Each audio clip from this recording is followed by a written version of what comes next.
ناظرین آداب، میں ہوں اسلم پرویز۔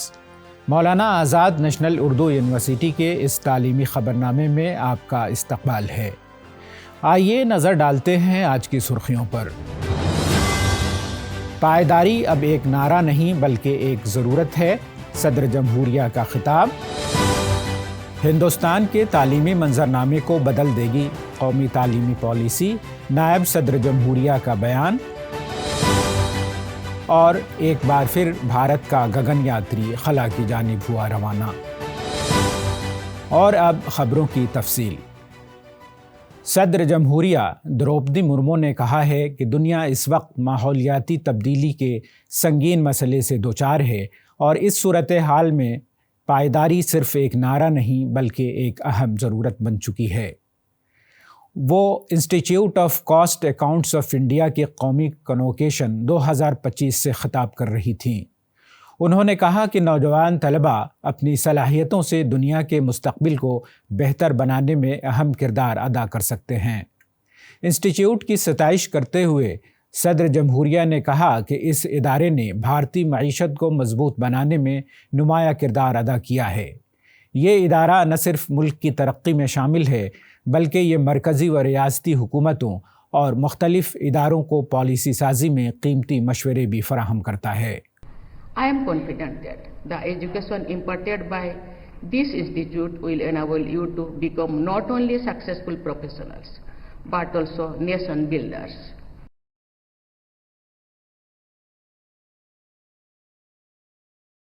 نائب صدر جمہوریہ جگدیپ دھنکڑ نے وائس چانسلرز کے اجلاس سے خطاب کرتے ہوئے کہا کہ قومی تعلیمی پالیسی 2020 ہندوستان کے تعلیمی نظام میں ایک بڑی تبدیلی لائے گی۔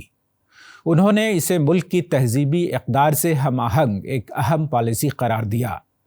نائب صدر نے کہا کہ یہ پالیسی کئی دہائیوں کے بعد تعلیمی منظرنامے کو بدلنے میں کامیاب ہوئی ہے۔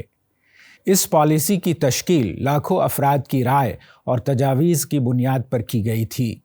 اس موقع پر جناب دھنکڑ نے ڈاکٹر شیاما پرساد مکھرجی کو ان کے یوم شہادت پر خراج عقیدت پیش کیا۔ یہ تقریب امیٹھی یونیورسٹی میں ایسوسی ایشن آف انڈین یونیورسٹیز کے زیر اہتمام منعقد کی گئی تھی۔ اسپیس ایکس کے فالکن 9 راکٹ نے کریو ڈریگن کیپسول کے ساتھ کامیابی سے اڑان بھری ہے جو 4 خلابازوں پر مشتمل ہے۔ ان میں ایک بھارتی خلاباز بھی شامل ہے۔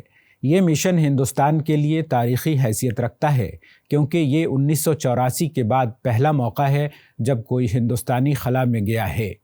یہ مشن نہ صرف بھارت کے خلائی پروگرام کے لیے ایک بڑا قدم ہے بلکہ 1.4 ارب ہندوستانی عوام کے خوابوں کی تعبیر بھی ہے۔ گگن یاتری کا یہ سفر ہندوستان کے مستقبل کے انسان بردار مشن گگن یان کے لیے مضبوط بنیاد فراہم کرے گا۔ وزیر اعظم نریندر مودی نے اس کامیابی پر قوم کو مبارکباد دی اور اسے نوجوان نسل کے لیے نئی امید قرار دیا ہے۔ 5 4 3 2 1 ignition and lift off. دنیا کی مشہور تعلیمی درجہ بندی QS ورلڈ یونیورسٹی رینکنگ 2026 میں بھارت کے تعلیمی اداروں نے ایک نیا ریکارڈ قائم کیا ہے۔ اس بار بھارت کے 54 ادارے اس فہرست میں شامل ہیں۔ یہ تمام سابقہ درجہ بندیوں میں تعداد کے اعتبار سے سب سے زیادہ ہے۔ قابل ذکر ہے کہ بھارت اب تعلیمی اعتبار سے دنیا کے چند بڑے ممالک میں شامل ہو چکا ہے اور یہ امریکہ، برطانیہ اور چین کے بعد چوتھے نمبر پر ہے۔ IIT دہلی نے اپنی درجہ بندی میں 70 سے زیادہ درجے کا زبردست اضافہ کیا ہے اور اب یہ 123ویں نمبر پر ہے۔ یہ ایک بہت اچھی پوزیشن ہے اور اس بار رینکنگ میں بھارت کے 8 نئے ادارے بھی شامل ہوئے ہیں۔ QS کے چیف ایگزیکٹو آفیسر جیسیکا ٹرنر نے کہا کہ بھارت نے عالمی تعلیم کے نقشے پر اپنی ایک الگ پہچان بنا لی ہے۔ دنیا کے کسی اور ملک میں اتنے ادارے شامل نہیں ہوئے جتنے بھارت کے ہوئے ہیں۔ Very exciting to see the development of the education sector here in India. Maharashtra حکومت نے اعلان کیا ہے کہ ریاست کے تمام مراٹھی اور انگریزی میڈیم اسکولوں میں پہلی جماعت سے 5ویں جماعت تک کے طلباء کو ہندی زبان پڑھائی جائے گی۔ یہ پالیسی تعلیمی سال 2025-26 سے نافذ العمل ہوگی۔ سرکاری احکامات کے مطابق ہندی پڑھانا عام طور پر لازمی ہوگا، یعنی اسکولوں کو ہندی سکھانے کی ضرورت ہوگی، لیکن اگر کوئی اسکول چاہے تو اپنی مرضی سے کسی دوسری ہندوستانی زبان کو تیسری زبان کی حیثیت سے پڑھانے کا فیصلہ بھی کر سکتا ہے۔ مہاراشٹر کے وزیر تعلیم نے اس فیصلے کا دفاع کرتے ہوئے کہا کہ ہندی زبان کے روزمرہ کا ہماری زندگی میں اہم کردار ہے اور اسے سیکھنے سے طلباء کو نہ صرف آج بلکہ اعلیٰ تعلیم کے حصول میں بھی سہولت ہوگی۔ وزیر تعلیم نے واضح کیا کہ جو اسکول مراٹھی زبان کی تعلیم میں کوتاہی کریں گے ان کے خلاف سخت کارروائی کی جائے گی۔ مولانا آزاد نیشنل اردو یونیورسٹی نے سول سروسز کے امیدواروں کے لیے 2025-26 کے سیشن کے لیے ایک خصوصی مفت کوچنگ پروگرام کا آغاز کیا ہے۔ یہ پروگرام خاص طور پر اقلیتوں، SC، ST اور خواتین امیدواروں کے لیے وضع کیا گیا ہے۔ اس کے تحت ہاسٹل میں سہولت بھی فراہم کی جائے گی۔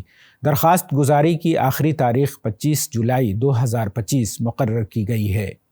امیدواروں کا انتخاب 3 مراحل پر مشتمل داخلہ امتحانات کی بنیاد پر کیا جائے گا۔